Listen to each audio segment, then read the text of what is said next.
Assalamu alaikum, урматтуу мусулман бир туугандар. Биз хадис сабагыбызды улайбыз. Пайгамбарыбыздын берекелүү хадиси. Куран шариятыбызда Курандан кийинки турган мусулмандар үчүн бактылуулуктун негизги экинчи булагы болуп эсептелет. Кимде кимге ислам тарыхында Нафи деген зат өткөн. Бул Маула ибн Умар, Hazreti Abdullah ibn Umar'dın bala kulu olgan. Özü kul bolgan eкен да, subhanallah. Бирок hadis rivayet kılgandıktan көптөгөн hadislerде Hazreti Nafi ibn Umar'dan rivayet kılat dep, kul bolsa dagı neçen degen padişalar өткөн dünýödө. Neçen degen dünýөнүн ötkön zatlar өткөн. Бирок ал адамдардын аты албашы мүмкүн, ал адамдарды тааныбашыбыз мүмкүн. Бирок каерде хадистин санады айтылганда көп жерде ан Нафи, Hazreti Nafi'den деп келет. Бул сахаби кирам болгон. Демек Hazreti Абдуллах ибн Умардын кулу болуп атат. Бирок ушу хадис риваят кылгандыктан кылымдар бою бул адам кайсыл жерде кимде-ким ушул адамдын риваят кылган хадисин айтылса, бул адамдын аты пайгамбарыбыздын берекелүү хадиси менен чогуу аталып жүрөт да. Субханалла, кандай бир шарапат. Бүгүнкү хадистеги өтүүчү темабыз васваса туурасында экен. Пайгамбар саллаллаху алейхи ва саллям айтат, Анаби Хурайрата радиаллаху анху, өзү бул жерде васваса деген эмне десе, васваса деген өзү эмне? Шариятта бизде көбүнчө айтабыз го, васваса болуп атат, васваса болуп атат. Васваса деген адамдагы бир ой дейт. Ал ой адамды дайыма тетири жака бурган, туура эмес ой салып, тетири бир ойлорду сарып, адамды бир бүдөмүккө салып, адамды кыжалат бир пикирге салган ой бул васваса. Адамдын байлыгы бул колдогу акча менен бааланбайт экен. Адамдын байлыгы муногул жактагы Кудай Таала шариятыбызда берип койгон туура пикир ислам менен бааланат. Ошон үчүн акчасы көп адам бай эмес. Ички дүйнөсү таза, пикири тунук адам бай. Ал колунда сокур тыйыны болбосо дагы эң жаратуучу Кудайдын кулу экенин моюнга алат. Эч качан ал нерседе өкүнбөйт, бул жашоодо эч нерсеге өкүнбөйт. Кудай Таалам кандай өмүр берсе, кандай рызкы берсе, катыржан, көңүлүндө эчтеге жок. Дайыма көңүлү конуак жүргөн адам бул эң бир бай адам да. Ошондуктан бул васваса деген не десе, васваса деген ал-хаватир ин канат тад'у ила разаил дейт. Фахи васваса. Адамга келген ой пикирлер, эгерде ошол ой пикириң тетири жака сени буруп турса, сага улам туура эмес мындай негатив ойлорду салып турса, бул уже васваса болот дейт. Алеми ва ин канат тад'у ила ал-фадаил, эгерде сенде бир ой бар, ой пикир бар, бирок ошол ой пикир сени жакшы жака түртүп, жакшыга себепчи болуп атса, анда ага шариятта илхам деп айтат дейт. Демек бизде васваса бар экен, илхам бар экен. Бул китепте ошону бөлүп атат да, васваса деген бул адамды тетири жака бурган бир туура эмес адамдагы ой, ал эми адамга туура позитивдүү бир маанайды тартуулап, адамга бир туура ой жүгүртүүнү тартуулаган пикир адамдагы, бул илхам болот дейт. Демек васваса туурасында шариятыбызда эмне дейт? Пайгамбар саллаллаху алейхи ва саллям хадисте айтат, Анаби Хурайрата радиаллаху анху قال رسول الله صلى الله عليه وسلم إن الله تجاوز عن أمتي ما وسوست به صدورها ما لم تعمل به أو تتكلم. متفق عليه. Demek bul жерде Hazreti Abu Hurayra rivayet kılgan hadiste Peygamberimiz aleyhissalatu vesselam aytat, İnna Allaha, çındığında Allah Teala tecavaz an ummeti, menin ümmetimden keçirip koydu, ma vasvasat bihi suduruha, көкүрөгүндө васваса болгон, васваса аркылуу келген ойлорду Кудай Таалам кечирип койду. Качан? Малам таамал бихи, эгерде ошол тетир ойго амал кылып жибербесе. Ау татакаллама же тетир ой келип туруп, ошону качан сүйлөп жибербесе, Алла Таала кечирет дейт. Демек, бизде ошондой нерсе бар го шариятта. Бир сооп ишти ойлоп, сооп ишти кылам десең, сооп болот. Кыла албасаң дагы. Эми бир күнөө ишти ойлодуң, күнөө ишти кылайын деп атасың, ушул васваса. Анткени сенин нафсиң бир арам ойго түртүп атат, бир арам ойду аткар деп атат. Шариятта рухсат берилбеген бир ишти кыл деп атат сага. Васваса. Демек шариятыбызда бирөө бир оюна бир арам ой келсе, арам ой келип туруп ошону кылам деп туруп бирок кылган жок. Кылбаса күнөө жазылбайт. Кайра кээ бир риваяттарда келгендей, эгерде ошомойдон ойлоп эле калып калса, кылбаса, кайра ушу кылбаган үчүн сооп жазылыш деген да мүмкүн деген да риваяттар бар да. Кыскасы, арам ишти ойлоп туруп, сооп ишти ойлоп кыла албаса, сооп ишти кылган сообу жазылат. Арам ишти ойлоп туруп кыла албаса, арам ишти кылган деп күнөө жазылбайт дейт. Бул жерде ошону айтып атат. Эгерде менин үммөтүмдө көкүрөгүндө бир васваса болуп бир арам ишти ойлоп, ошону качан кылмайынча, же ошол сөздү качан сүйлөп чыкмайынча, ага күнөө жазылбайт деди. Бул хадис. Эми хадистен өкүм алабыз. Хадистерден өкүм алганда бул жерде мындай дейт. Wa zahirul hadis, demek bul hadisin tışkı manasını qarasak, annal abda la yuakhadu ma lam ya'mal wa in hamma bi ma'siyatin wa azama alayha. Demek wa ilayhi zahaba ba'd ulama, kevir alimler şul pikirde aytat. Demek bul hadis şul nerse bolup atat. Eger de birөө bir күнөө ишти кылам деп чечим кылды. Күнөө ишке уже бел байлады.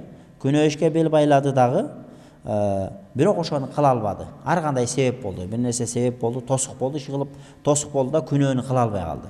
Бул хадисте күнөө жазылбайт деп атат. Демек шарият боюнча күнөө кандай экен? Ошол бир күнөө ишти кылам деп туруп, мисалы үчүн бирөө келди дагы, наузу билла Кудай сактасын, арак ичкиси келди. Наузу билла бирөө Кудай сактасын, көнүп калган урлук кылгысы келди. Наузу билла бирөө Кудай сактасын, тоногусу келди бирөөнү. Бирөө мошенничество менен көнүп калган, бирөөнү алдап, бирөөнүн шапкасын бирөөнү кесип, бирөөнүн акчасын жулуп кеткенди каалап атат. Наузу билла бирөө болсо бирөө бир жолу зына кылып коеюнчу деди. Арам ойда осваса. Ошону кылса, кылганын сообу берилет, кылбаса күнөө жазылбайт деди. Кээ бир аалымдар ушул хадисти карманат дагы, демек кылбаса күнөө жазылбайт дейт. Бирок буну аалымдар бөлөт эми. Вас-савабу аллази алейхи аксарул фуқаха вал мухаддисин, көпчүлүк факих аалымдар жана хадис аалымдары карманган эң туура пикир, аннаху юахаду алал азм дунал хам. Өзү күнөө иштерди азым кылуу бар экен, күнөө иштерди жөн эле хам кылуу бар экен шариятта. Бул жерде экиге бөлүп атат. Күнөө ишти хам кылуу, күнөө ишти азым кылуу. Бул азым деген сөз ушундай экен да, мисалы үчүн бирөө келди да мен бир күнөө ишти кылам деди дагы, ошого уже ниетин байлады. Уже 2 айдан бери баягы күнөө ишти кыла албай жүрөт. Момент келсе кылат. 6 ай болду. Момент келбей атат. Момент келсе баягы күнөө ишти кылгандан артка тартпайт. Бул азым болот. Анда буну кылбаса деле ошол күнөөнү кылды деп шариятта күнөө жазылат дейт. Мисалы үчүн бирөө ошондой да, арак ичем деп жүрүп, бирок жолдош чоролорунан уялат, элден уялат, иче албай жүрөт. Наузу билла. Бирок ниетинде ал күнөө ишти кылуудан кайткысы жок. 6 айдан кийин болсо да, 1 жылдан кийин болсо да ошол күнөөнү кылам деп жүрсө, демек кылам деген көкүрөгүндө ниети барбы? Болду. Кылды деп күнөө жазылат дейт. Ошон үчүн акыйда бабында да ошол маселелер бар да. Мисалы үчүн бирөө келди айтты. Мен орозо бүтсүн, орозо бүткөндөн кийин динден чыгам деп айтты. Наузу билла. Шариятта муртат маселеси бар да. Муртат деген бул динин таштап, ислам динин таштап туруп кайра бир туура эмес бир багытка аттап кетүү. Эми бирөө келди дагы, мен орозо бүткөнчө туруп турайын, эми орозо бул улубай, бирок орозо бүткөндөн кийин мен динден чыгам, исламдан чыгам, мен мусулманчылыктан чыгам дедиби? Моментально ошол замат динден чыгып кафир болуп кетет. Ошондуктан бул жерде да ошону айтып атат. Эгерде бирөө, мисалы үчүн кээде ушундай да арам ой, бул хам маселеси бар. Хам дегенде туруп туруп эле кокустан сага бир ой келди. Бир арам ой келди. Кокустан келди дагы, сразу сен аны кайтардың, кой кылбайм, астагфирулла деп ичиңде өзүң менен өзүң сүйлөшүп атасың. Анда күнөө жазылбайт дейт. Ал эми ошол бир ойду карманып алгансың, ошол ишти пландап жүрөсүң, 6 айдан бери план түзүп жүрөсүң, шанс келсе, момент келсе, ылайыгы келсе, ошол ишти аткарам деп. Ал шариятта күнөө. Анда кылбасаң дагы кылгандын күнөөсү жазылат деп аалымдар, мухаддис аалымдар, факих аалымдардын бардыгы мына ушуга ушундай өкүм берилет дейт. Бирок азчылыкта качан кылмайынча күнөө болбойт деп атат. А бул жерде жыйынтыгында болсо, эгерде жөн эле ойлоп койсо ал күнөө болуп эсептелбейт. Ал ойдон кайтыш керек. Бирок ушу 6 айдан бери ниетин бекем деп жүрөт. Күндөн күнгө ниети бекем. Ал уже шанс эле болбой атат, болбосо ал кылгандан кайра тартпайт. Демек ал ошол күнөөнү кылды болуп эсептелет да. Ошондуктан амалдар бөлүнөт. Амалдар дене менен болгон амалдар бар. Бул биздин окуган намазыбыз, орозобуз. Мал мүлік менен болгон амалдар бар. Сенин берген садакаң, зекетиң, анан жүрөк амалдар бар. Жүрөк дагы күнөө кылат. Колуң менен күнөө кылгандай, тилиң менен күнөө кылгандай, көзүң менен күнөө кылгандай, кулагың менен күнөө кылгандай, жүрөк дагы күнөө кылат да. Жүрөктүн күнөөсү ошол. Ошондуктан жүрөгүңдө бир туура эмес нерсени ойлоп туруп, ошол жүрөгүңдө бир эле ой келип ошол нерсе кайтып кетсе, кайтып кетти. Эгерде ошол нерсе тилиңе чыкса, андан үчүн жооп бересиң. Ошон үчүн шариатта ошондой. Шариатта мисалы үчүн оюңда аялыңа талак берем деп жүрөсүң. Оюңда эле ойлоп жүрөсүң, бирок тилиңе чыккан жок. Талак түшпөйт. Качан тилиңе чыкканда талак түшөт. Жоксо кулуң бар, кулуңду азат кылам деп жүрөсүң. Оюңда эле жүрөт.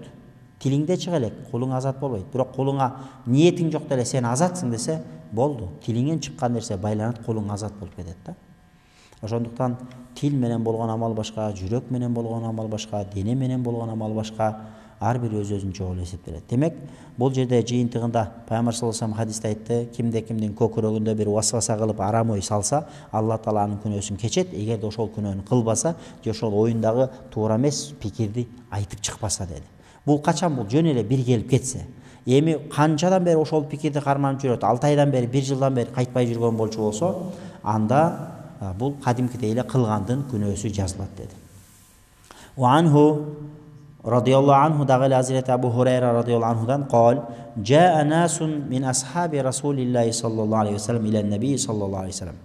Peygamberimizin sahabalarından bir toп adamlar peygamberimize geldi deydi. Fesaluhu, anan peygamberimizden soraştı. İnna necidu fi anfusina ma yeta'azamu ahaduna an yetekellema bihi. Qala ve qad vecettumuhu? Qalu na'am. Qala zaka sarihul iman. Peygamberimizin sahabalarına bir toп adamlar peygamberimizge bir günü gelişipti de aytışıptır. Биздин көкүрөгүбүзгө кээде бир ой келет. Ал ойду биз айткандан дагы тартынабыз. Оозубуз барбайт, бирок ошол ой кээде көкүрөгүңө келет. Эмне кылабыз? Бул ой ошол экен да, бул ой чын эле Кудай барбы жокпу деген ой да.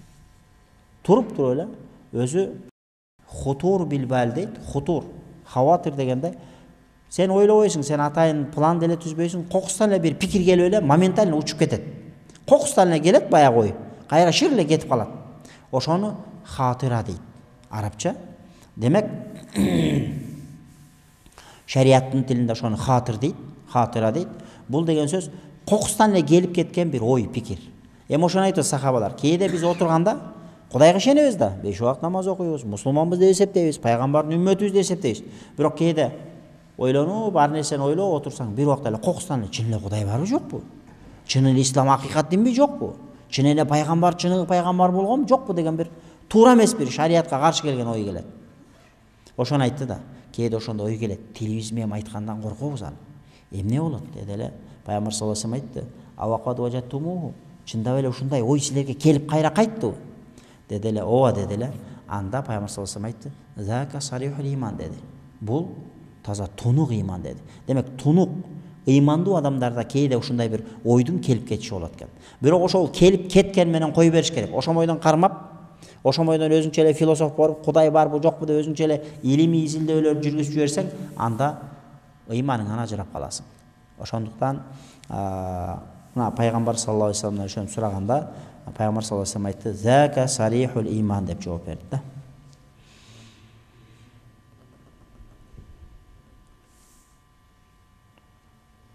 Анткени эмнеге дегенде, анткени ошол сөздү айта албай жатканыңдын өзү, оюбузга бир ой келди, ошол сөздү айтып берүүгө сизге тилибиз барбайт, я Расулалла деп аткандын өзү бул ыймандын белгиси дейт. Айтып бере албай атасыңбы? Демек бул ыймандын белгиси. Демек ыймандуу адамда кээде ошондой бир учурлар болуп турат дейт. Болгону ошол хатыра келгенде, ошол ой келгенде, ошол ойду постоянный кармап калбай, бир келди кетти болду. Кой бериш керек аны. وقال صلى الله عليه وسلم يأتي الشيطان أحدكم فيقول من خلق كذا من خلق كذا حتى يقول من خلق ربك فإذا بلغه فليستعذ بالله ولينتهي. Шайтан ушундай дейт. Шайтан кээде бирөөгө келет дагы, буну ким жаратты, буну ким жаратты, тигини ким жаратты деп этегинде келип туруп, ман халака роббак, Роббиңди ким жаратты, жаратуучуну Кудайды ким жаратты өзү деген ойду салышы мүмкүн дейт. Фаида балага, эгерде ушул чекке кимде-кимге ушул пикирге келип такалса, ушул чекке келип такалса, фалиястаиз билла, анда шайтандан Аллахтын жардоосун сураш керек. Аузу биллахи минеш шайтанир ражим деп, олиянтахи жанагы пикирин токтотуш керек дейт. Ошол момент токтотуш керек да, аузу биллахи минеш шайтанир ражим деп окуп, башка ишин кылыш керек дейт да. Демек, бул шайтан ошондой пикир сала берет экен. Бул мусулман адамда боло берет экен. Бул болбой кое турган нерсе эмес. Болгону ошол ой келгенде ошону кармап калбай шираны кагып, келимени айтып, истиаза келимесин айтып, аузу биллахи минеш шайтанир ражим деп, ойду туура жагына эмне кылыш керек экен, буруш керек. وعنه رضي الله عنه قال قال رسول الله صلى الله عليه وسلم لا يزال الناس يتساءلون حتى يقال هذا خلق الله الخلق. Адамдар ушинтип сурай берет, ушунчалык деңгээлде айтат, этегинде айтат дейт. Алла Таала махлуктарды жаратты. Алланы ким жараткан деген сөздү койгондор да бар дейт. Азыр жок эмес да арабызда ошондойлор бар. Демек, фаман ваджада мин залика шай'ан, кимде-ким ушундай бир оюна, ушундай бир ой келгенин таап калса, фалякул аманту биллахи ва расулихи, анда ал адам бул оюнан кайтсын дагы, эй Аллахым, мен сага иман келтирдим, сен барсың, хаксың, жана пайгамбарларыңа иман келтирдим, пайгамбарларың бар, хак, акыйкат дин тап келген деп, баягы айткан сөзүнөн кайтсын деди. Кейинки бир хадисте Ан ибн Мас'уд радhiyallahu anhu аннау qala Rasulullah sallallahu aleyhi ve sellem Ma minkum min ahadin illa wa qad ukkila bihi qarinuhu minal jinni wa qarinuhu minal malaika. Biz өткөн сабактарда айтканбыз, силер кимгер болбосун деди. Ар бир адамдын жинден болгон бир карини, периштеден болгон бир карини болот деди. Карин дегенде ошо инсандан ажырабай дайыма жанында жүргөн нерсе. Демек, жинден бирөө болот, периштеден бирөө болот деди. Qalу wa iyyaka ya Rasulullah. Ансе сахабалар сурашты, я Расулалла, sizde de ушундай bir jin, bir perişte sizde карим болуп жаныңызда жүрөбү деделе. Ва ияя dedi. Ооба, менде да ошондой dedi. Walakin Allah a'anani alayhi fa aslamu. Бирок Алла Таала мага жардам берди, ал мага зыян жеткире албайт dedi. Фала я'муруни илля би хайр, ал мени буйрса только жакшылыкка гана буйрушу мүмкүн, мени жамандыкка буйруп, мага бир терс таасирин тийгизе албайт деп пайгамбар алейхиссалату вассалам айтты. Демек, ушул маселеге келгенде аалымдарда кээ бир риваяттарда фа аслама, ошол шайтан мусулман болду деген риваяттар бар. Ошону келгенде аалымдардын көпчүлүгү айтат экен, жок, шайтандар булар, шайтан эч качан мусулман болбойт. Шайтандын тообосу кабыл болбойт. Биздин тообуз кабыл болот. Шайтан эмне үчүн шайтан? Бизден өзгөчөлөнгөндүгү, биз мусулмандар канча күнөө кылсак дагы, мейли киши өлтүр, мейли башка ал, кандай чоң күнөө кылба, ширктен башка кандай чоң күнөө кылба, бир күнү башыңды ийип келип Кудайдын астына туруп, дааратыңды, гусулуңду алып келип Кудайга сежде чөгүп, эй Аллахым, менин күнөөмдү кечир, мен күнөөмдөн кайттым, тообо кылдым десе Кудай Таала кечирет. А бирок шайтан ага капырлык менен мөөр басылган, ал кандай жакшы кылса да кабыл кылбайт. А бул жерде каринуху минал джин дегенде ошол шайтан айтып атат. Демек, шайтандарга, бул шайтандардын бул мусулман болсо деле исламын Алла Таала кабыл кылбай турган. Ошондуктан бул жерде фа асламу, алар мага зыян жеткире албайт деген риваятты таржих берген, ошого басым берип, ошол маанини туурарак деген аалым уламалар бар экен да. Андан кийинки хадисте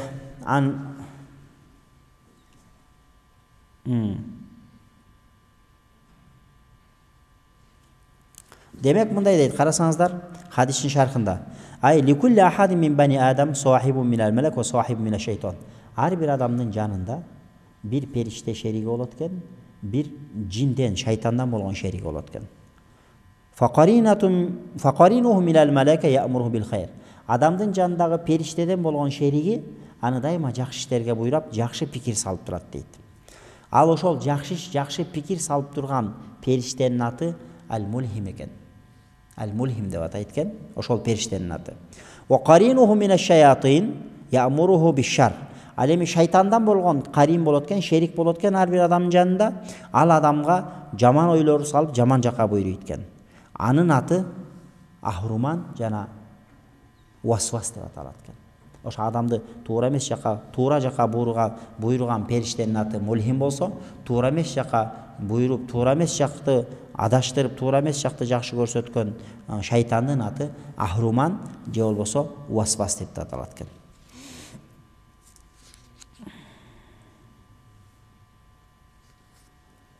Анда эмесе андан кийинки хадисте пайгамбар саллаллаху алейхи вассалам айтты: "Ан Анасин радийаллаху анху аннаху qala Rasulullah sallallahu aleyhi ve selleme inna şeytana yecri minel insani majrad dam." Шайтан адамдын инна шайтан чындыгында шайтан яжри минал инсан инсандан ошо агып жүрөт инсандын денесинде мажраддам кан аккандай. Кан демек кан адамдын денесинде кандай айланган болчу болсо ошондой шайтан дагы адамдын каны менен бирге айланат. Каны менен бирге айланат деп пайгамбар саллаллаху алейхи вассалам бул жерде хадисте айтып атат. Бул деген маани, бул деген эмне? İnsan эгерде хадистин сөзмө-сөз зохири маанисин ала турган болсок, инсандын каны менен бирге шайтан айланат экен. А кээ бир алымдар айтат, жок бул киная дейт экен. Бул киная. Демек инсан шайтан адамдын каны менен кош айланат дегени, бул деген сөз шайтан любой учурда, любой момент, кандай учур болбосун, кандай учур болбосун, шайтан адамды күрчөккө илип кетүүгө баягы эмне жөндөмдүү деген мааниде экен да. Бул инсан, шайтан инсандын каны менен кош айланат деген мааниси, бул инсанды туш келген жерден инсанды тузакка илип кете турган бир коркунучтуу бир махлук, ошондуктан мындан этият болула деген мааниде деп атат. Эми Ан Аби Хурайрата радийаллаху анху аннаху qala Rasulullah sallallahu aleyhi ve selleme ma min bani Adem mawludun illa yamussuhu ash-shaytanu hina yulad fayastahillu sarihan min massi şeytan gayra Meryem ibniha. Эми адам баласы ким гана төрөлбөсүн дейт, кайсы адам баласы туулбасын, аны ямассуху шайтан хина юлат, ба төрөлгөндө шайтандын бир тийгени бар экен. Шайтан туулган балага бир тийип коет дейт. Фаястахиллу сарихан мин масси шайтан, ошо шайтан тийгени үчүн шайтан чымчыйт дейт, чукуп коет дейт. Ошо шайтандын чымчыгандан, шайтандын чокугандан анан бала төрөлгөндө ыңалап ыйлаган ошол дейт. Гайра Мариям вабниха, бир гана Мариям энебиз жана Мариям энебиздин баласы Азирети Иса пайгамбардан мындай болгон эмес дейт. Демек, бүтүндөй адам затында төрөлгөндө бала ыйлайт экен. Пайгамбар саллаллаху алейхи вассалам бул садикул мастык бизге кайыптан кабар берип атат. Шайтандын кармаганын, шайтандын чымчыганын ким көрүптүр, ким билет? Демек пайгамбарыбыз бул кайыптан кабар берип атат. Демек биз кайыптан көрбөсөк дагы, түшүнбөсөк дагы, бирок биз пайгамбарыбыз айтты, ошого ишенебиз. Ошон үчүн биз мусулманбыз. Ошон үчүн Алла Таала Куранда алладина юминуна бил гайб, алар кайыпка көрбөсө да пайгамбар айтты, иман келтиргендер де бизди мактады, имандууларды. Ошондуктан бул жерде демек адам затынын тарыхында эки гана адам төрөлгөн дейлип аптыр хадиске карасак. Ал ким десек, Мариям энебиз жана Мариям энебиздин баласы Иса пайгамбар. Демек шайтан чымчыган үчүн ал ыйлайт экен. Бирок Саййидул халк болгон, бүтүндөй ааламдардын саййиди болгон Мухаммад Мустафа саллаллаху алейхи вассалам пайгамбарыбыз. Иса пайгамбардын даражасы улукпу же Мухаммед пайгамбардын даражасы улукпу десе, албетте Мухаммед пайгамбардын даражасы улук. Саййидул халк болуп атат. Бүт пайгамбар Иса пайгамбар тусунда же Ибрахим алейхиссалам, Абул Анбия болгон Ибрахим алейхиссаламдан дагы биздин пайгамбарыбыз, акыркы пайгамбарыбыз Мухаммад Мустафа саллаллаху алейхи вассалам даражасы улук болуп атат. А бирок Ибрахим пайгамбарды дагы, Мухаммед пайгамбарды дагы шайтан чымчыганы бар экен. Бир гана Мариям энебиз менен Иса пайгамбарды шайтан чымчыгаптыр. Бул Мариям энебиз менен Иса пайгамбарга берилген өзгөчө бир касиет дейт да.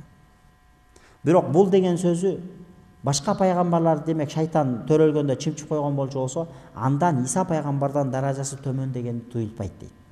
Кээ бир сыпаттарда улуу даражалуу адам, кээ бир сыпаттарда өзүнөн төмөн турган адамдын кээ бир сыпаттарына ээ боло албашы мүмкүн. Бирок андан баары даражасы улук.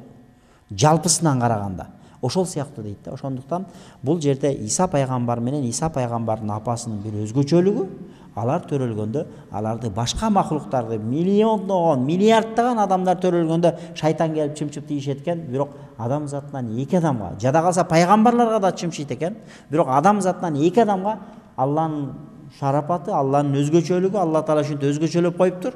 Иса пайгамбар менен Иса пайгамбардын апасы Мариям энебизди шайтан чымчыбайт экен. Демек мындан келип, демек Иса пайгамбар Мухаммед пайгамбардан кадырлуу болуп кеттиби деген сөз чыкпайт дейт. Анткени биздин акыйда боюнча бүтүндөй саййидул халк бул пайгамбарыбыз алейхиссалату вассалам. Пайгамбарыбыздан кийин эле жалпы пайгамбарлар эң улуу даражалуу болуп эсептелет. Мисалы үчүн периштелер улуубу же пайгамбарлар кадырлуубу Аллахтын астында? Же периштелер десе албетте пайгамбарлар кадырлуу да. Адам заты кадырлуубу же периштелер кадырлуубу десе албетте адам заты кадырлуу да. Анткени адам затынын ичинде пайгамбарыбыз Мухаммад Мустафа саллаллаху алейхи вассалам болгондугу үчүн биздин таразабыз оор басып кетет да. Ошондуктан Кудайдын астында периштелердин даражасы улукпу же адам затынынбы десе адам затынын даражасы улук. Эмнеге дегенде саййидул халк Мухаммед пайгамбарыбыз алейхиссалату вассалам адам баласынын катарында болгондугу үчүн. Ал эми пайгамбарлардын даражаларына келгенде пайгамбарлар набилерге караганда расулдардын даражасы улук болот. Расулдарга караганда улул азм болгон пайгамбарлардын даражалары улук болуп атат.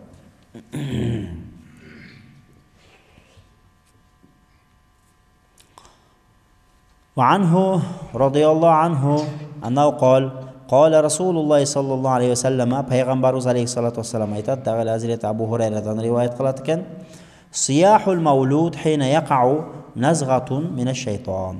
Bala törölgöndө ыйлап жаткандагы кыйкырыгы ошол шайтандын несинен чукугандан, шайтандын чымчыганынан болот деп исабат мима йозихи дейт да. Шайтан акырын чымчып же чукуп коет дейт. Ошондон бала баа чочуп ыйлайт деп пайгамбар алейхиссалату вассалам хадисте айтты. وعن جابر رضي الله عنه قال رسول الله صلى الله عليه وسلم Hazreti Jabir rivayet kılatken bu hadiste İnne iblisa yada'u arşahu alel ma. İblis, şeytan özünün taktasın, han taktasın, suunun üstüne jaygaştıratken. Summa yab'asu sarayahu yeftinunan nas. Keyin özünün askerlerin adamdardı tuğra joldan adaştırgıla dep özünün askerlerini jönötötken. Fa adnahu minhu manzilatan a'zamuhum fitna. Egerde oşol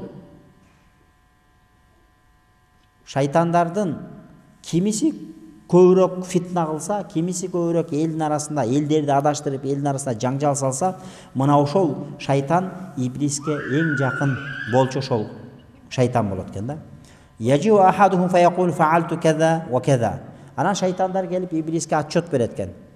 Мен мындай иш кылдым, мен минттим, мен анттим дейт экен. Антсе шайтан айтат экен, иблис айтат экен, өзүнүн аскерлерине эчтеке кылып жарытпапсың дейт экен. Сумма яжу ахадухум, кийин бирөө келет экен, айтат экен. Ма тарактуху илля фарракту байнаху байна имратихи. Мен ушу баланча деген кишини аял экөөнү ажыраштырып тындым. Экөөнү ушундай кылдым, экөөнү ажыраштырып тындым десе, анан бая иблис ошол шайтанды фаюднихи минху өзүнө жакындатып, ва якулу ни'ма анта. Азаматсың, сен кандай мыктысың деп айтат экен да. Анан эмне кылат экен? Өзүнүн жанына эң жакын иблис өзүнүн жанына эң ишенимдүү адам кылып өзүнүн жанына ошону эмне кылып аткан? Жан жөөкөр кылып алат экен. Эми кийинки хадисти караңыздар. Ва анху радийаллаху анху qala Rasulullah sallallahu aleyhi ve sellem inna şeytana qad aysa min an ya'budahu al-musallun fi jaziratil arab walakin fi at-tahrish baynahum. Peygamber sallallahu aleyhi ve sellem inna şeytan qad aysa min an ya'budahu al-musallun. Şeytan ümitini üzgön deyt. Шайтан үмүтүн үзгөн ага намаз кылгандар эч качан сыйынбайт дейт да. Эми алымдар айтат экен, бул жерде шайтанга эч качан эч бир мусулман сыйынып келе эмес. Бул жерде шайтандан максат баягы буттар, жасалма кудайлар. Жасалма кудайлар аларга эч качан эч ким ибадат кылбайт. Фи жазиратул араб, араб жарым аралында деди. Эмнеге бул жерде Пайгамбар саллаллаху алейхи вассалам бул жерде араб жарым аралында шайтан үмүтүн үздү, ага эч ким сыйынбайт деди.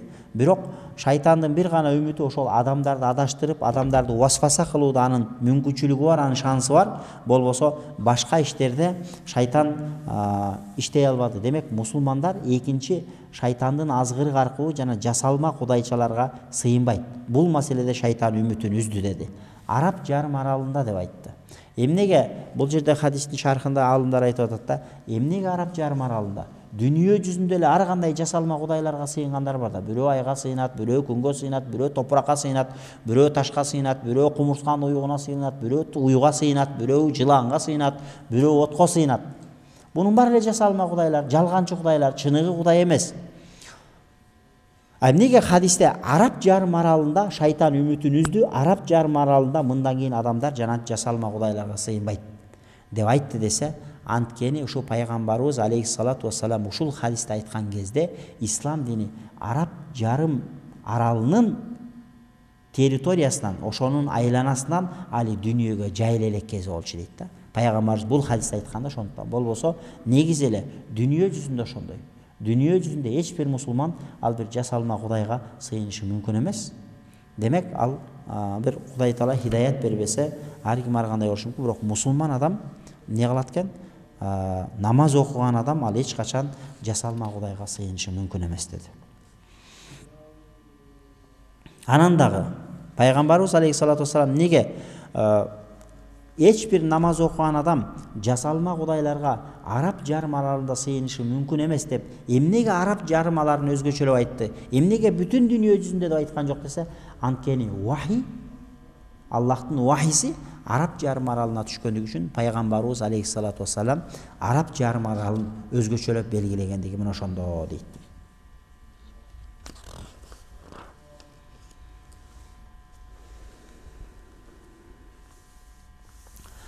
Дагы эле васваса боюнча келген хадистер. Ан ибн Аббас радияллаху анхума анна набий саллаллаху алейхи вассалам жаа раджулун фақал. Hazreti Abdullah ibn Abbas rivayet kılat, Allah ata-baladan razı olsun. Peygamber sallallahu aleyhi ve sellem aytat deydi. Peygamber'e bir kişi geldi deydi. İnni uhaddisu nefsi bi şey'i liyen akuna huvamatan ahabbu ileyye min an atakallama bihi. Üçüncü ayet atat da, menin keyde oyuma uşunday bir oy gelet. Men al sözdü süylөгөндөн көрү көмүрдүн гүлү болуп калсам гана. Хумама дегенде көмүр да. Мага кээде ушундай бир ой келет. Ал сөздү, ошол ойду айткандан көрү мен көмүрдүн күлү болуп, көмүр сымал бир капкара бир көмүргө окшоп калсам гана деп айтат экен да. Кол алхамдулиллахиллази радда амраху илал васваса. Ошончо пайгамбарыбыз алейхиссалату вассалам айтыптыр. Аллага шүгүр болсун. Bunun oyundагы oyun vasvasага кайтарды. Демек васваса экенин Кудай Таалам билдирип койду. Бул жөн гана бир васваса, буну айтпаш керек деп атат. Демек кээде адамга ошондой бир туура эмес бир Кудай туурасында чын эле Кудай барбы, жокпу, чын эле дин акыйкатпы, жокпу деген сыяктуу бир ой келип калат. Бул ой бул васваса дейт да. Бул адамга жанантип жаман ойдун келиши, бул васваса дегенди айтпадык. Васваса деген өзү адамга жаман ойдун келишин бул васваса дейбиз. Мейли ал бизде мисалы үчүн намазда же дааратта кайра жаңылып туура эмес кылып атам десе ошону эле васваса дейт. Жок. Сага Кудай бар жокпу деген туура эмес ойду салса ошол да васваса болуп атат да. Демек Кудай барбы жокпу деген ой келдиби? Сразу ошол ойду кайтарасың. Демек бул ыймандын тунугу. Анткени неге дегенде ыйманы тунук адамдарга кээде ошондой бир араб тилинде хутурул билбал дейт. Ошондой ойго кокустан эле планда жок жерден оюңа келип эле моментально кайра кетип калат. Буну хутур билбал дейт. Буга шариатта жазаланбайт. Bunun için istiğfar aytıp, bunun için kayra şahadat kelimesini aytıp, je tövbe kılış şart emes. Bolğonu bay keldi ketdi, boldaga köngül bölböş gerek. An İbn Mes'ud radıyallahu anhu qala Rasulullah sallallahu aleyhi ve sellem inna liş-şeytani lemmeten bi ibni Adam ve lil-meleki lemma. فأما لمة الشيطان فإيعاد بالشر وتكذيب بالحق وأما لمة الملك فإيعاد بالخير وتصديق بالحق فمن وجد ذلك فليعلم أنه من عند الله فليحمد الله ومن وجد الأخرى فليتعوذ بالله من الشيطان الرجيم ثم قرأ أستعذ بالله الشيطان يعدكم الفقر ويأمركم بالفحشاء رواه الترمذي. Demek ki İmam Tirmizi rivayet kılan hadiste bunday deydi. Şeytan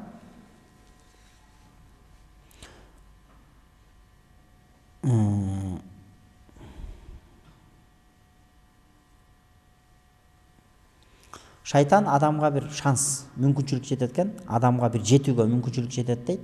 Ал эми шайтандын ушул адамга мүмкүнчүлүк жетип, адамды азгыруусу адамдарга коркунучтуу вада кылат дейт.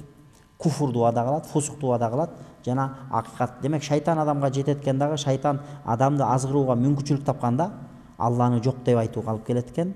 Жана дагы куфурлук, мунафыктык нерселерди вада кылып, минтсең жакшы болот, антсең жакшы болот деп адамды туура жолдон бурганга аракет кылат дейт. Ал эми периште да дагы ошол адамга жакшылык пикир салып турган периште да дагы кээде бир шанс болот экен. Ал шансы келгенде адамга жакшы нерселерди убада кылып, сен Кудайдан коркпо, наоборот Кудай десек кур калбайбыз, Кудай деген жакшы болот, Алладан калбаш керек деген сыяктуу жакшы пикирлер салып, ватастайкун бил хак, жана Алланын бар экендигин тастыктап турат экен да бая периште. Фаман ваджада залика, кимде ошондой бир нерсе болсо, анын баягы периштеси, кыскача айтканда, биздин кыргызча айтканда, периштеси ага Алланын хак экендигин, диндин хак экендигин түшүндүрүп турса, ой ошого болуп турса, анда мын үчүн, ушул нерсе үчүн Аллага мактоо айтсын дейт. Фалихмадилла. Анда Аллага шүкүр айтсын. Бул Алладан. Эми ваман ваджада лухра, эми ким оюнда Кудай барбы, Кудай жокпу деген ойду шайтан салып атат. Кудай жок окшойт деген ойду салып атат. Фалиятаавваз биллахи минаш шайтанир раджим. Эгерде кимге мындай ой келсе, не кылсын? Аузу биллахи минаш шайтанир раджим деп бул дуаны окусун деди. Анан кийин этегинде пайгамбар алейхиссалату вассалам бул сүрөнү окуду. Бакара сүрөсүнүн 268 аят экен. Estaizu billah. Ash-shaytan ya'idukumul faqra wa ya'murukum bil fahsha. Шайтандын кылары ушу. Ya'idukumul faqr. Шайтан силерди факырлык менен коркутат. Минсең кедей болуп каласың, минсең минтип каласың, минсең антип каласың, давай минте бер деп сени туура жолдон бурат. Wa ya'murukum bil fahsha. Анан жаланган адам баласын не кылат? Шайтан туура эмес, бузук иштерге буйруганга аракет кылат деп ушул аятты окуду. وعن أبي هريرة رضي الله عنه أن رسول الله صلى الله عليه وسلم أنه قال لا يزال الناس يتساءلون حتى يقال هذا خلق الله الخلق فمن خلق الله فإذا قالوا ذلك فقولوا الله أحد الله الصمد لم يلد ولم يولد ولم يكن له كفوا أحد ثم ليدفل عن يساره ثلاثا وليستعيذ بالله من الشيطان الرجيم. Эми адамдар да ушундай дейт. Адамдар Кудай жөнүндө сурай берип Алла го аламды жаратыптыр. Кудайды ким жараткан деген суроого келип кадалышат дейт. Эгерде ким ушул нерсени сенден сураса, аламды Кудай жаратыптыр. Кудайды ким жаратты деп сураса, сен айт дейт. Алла ахад, Алла жалгыз, анын шериги жок. Алла Таала сен бир жумуш кылам десең, сага шерик керек. Сабак окуш үчүн да шерик керек. Тамак ичиш үчүн да шерик керек. Жумуш кылыш үчүн да шерик керек. Жашоодо өмүрүңдү улантыш үчүн да жан шерик керек, аял алышың керек, үйлөнүшүң керек.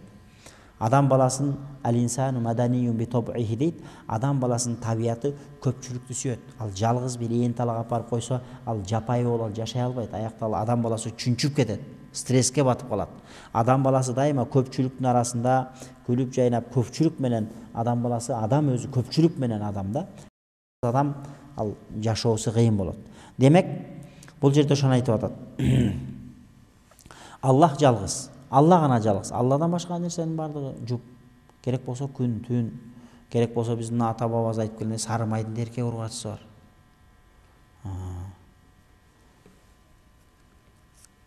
Ошондон бери эркек ургачыга бөлүп койгондо ушунчалык деңгээлде. Демек Алла жалгыз. Сен бир ишти кылам десең, бирөө кармап туруш керек, сен кагышың керек. Же бирөө көтөрүш керек, сен аны байлашың керек. Сен бир иш кылам десең, сага бир жардамчы керек. Бирок Алла Таала ушунча чоң нерселердин бардыгын жараткан, эч кимден жардам сураган эмес. Алла ахат, Алла жалгыз. Алланын шериги жок. Алланын муктаждыгы, Алла Таала эч бир нерсеге муктаж эмес. Инсан, биз инсанды көрөбүз да, мына жерде бир таксыр отурат, кичинекей эле бала, мисалы. Бирок ушу 1,5 метрдин ичинде эмне деген ааламды батырып койгон.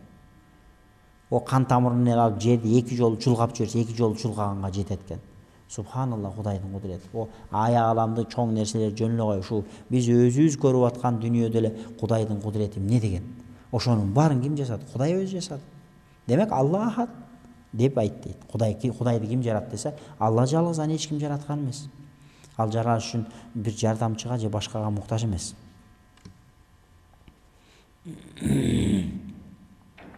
Аллаху самад.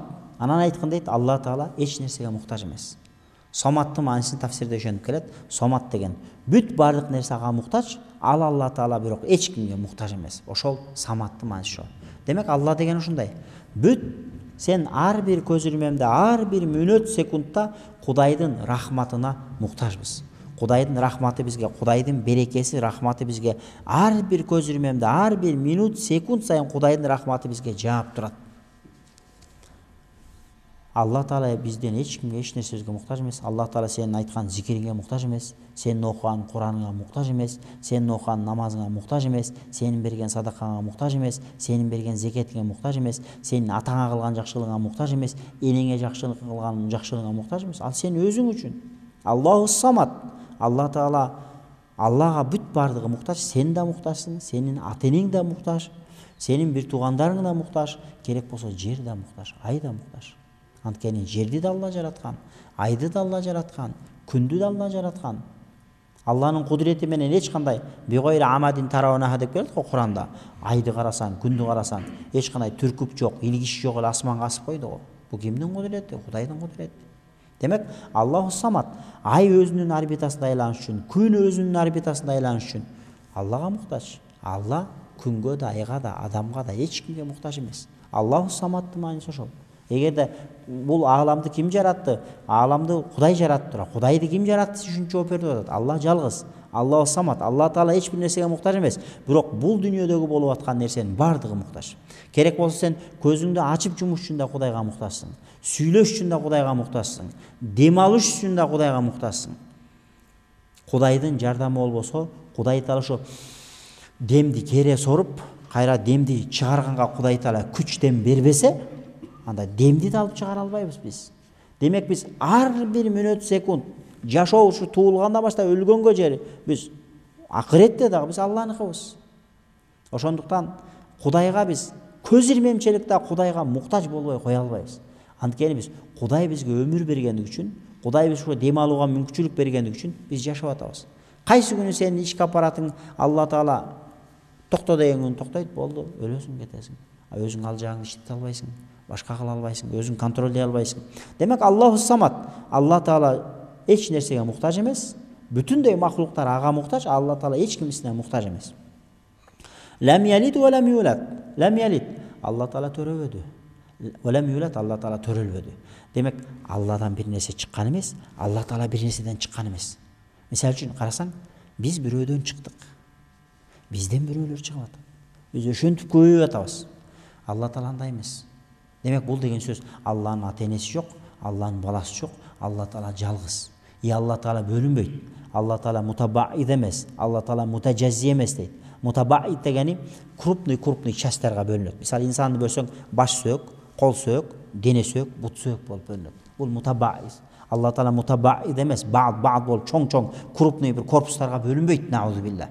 Кимде ким Кудай Тааланы ушундай бир корпустарга бөлүнөт десе, ал адам адашат, турган ордунан динден чыгып кетет. Алла Таала мутажаззи эмес. Мутажаззи дегенде мелкий частарга, майда бөлүкчөлөргө бөлүнбөйт.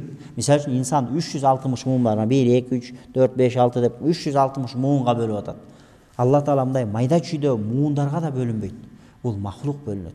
Мына муногул баш бармагыңды эле ала турган болсоң, ушу баш бармагың мындай 1 сантиметр, 2 сантиметр болгон, мындай 1 сантиметр болгон, ушу баш бармагың миллиондогон, миллиарддаган микро организмдердин, микро клеткалардын бириккенде ушул формадагы баш бармак образоваться, түзүлүп атат, образоваться этилип атат. Кимдин кудурети менен? Кудайдын кудурети менен. Ошондуктан Алла Таала жалгыз, Алла Таала лам ялид ва лам юлад деген Алла Таала бир нерседен чыккан эмес, Алла Тааладан бир нерсе бөлүнүп чыкпайт. Анткени бир нерседен чыккан, бир нерсе бөлүнүп чыккан нерсе бул махлук. Эгерде Алла Тааланы андай десе, Алла Тааланы кимде ким антып айтса, Алла Тааланы махлук окшоштурган болуп калат. А кимде ким Алла Тааланы бир махлук окшош дей турган болсо, ал адам ыйманынан ажырап калат. Ошондуктан чыныгы таухид бул Ихлас сүрөсүндө. Астагфиру билlah, аузу биллахи минеш шайтанир раджим, бисмиллахир-рахманир-рахим. Кул хуаллаху ахад. Айткын. Хуаллах, Алла Таала ахадун, жалгыз. Анын шериги жок. Анын окшошу жок. Алланын затында да окшошу жок, Алланын сыпатында да окшошу жок. Алланын заты бар, сыпаты бар да. Алланын затында да окшошу жок, Алланын сыпатында да окшошу жок. Аллаху самад, Алла Таала эч бир нерсеге муктаж эмес, тетиринче бүтүндөй махлуктар, инсан дагы, жандуу нерселер дагы, жансыз нерселер дагы, ай алам, керек болсо асман, күн, аба, нур, бүт бардыгы Аллага муктаж. Лам ялид ва лам юлад ва лам якул лаху куфуан ахад. Жана Алла Таалага эч ким тең келбеди деп ушул нерсени айтып түшүндүрсүн дейт, кимде ким Кудайды ким жаратты десе.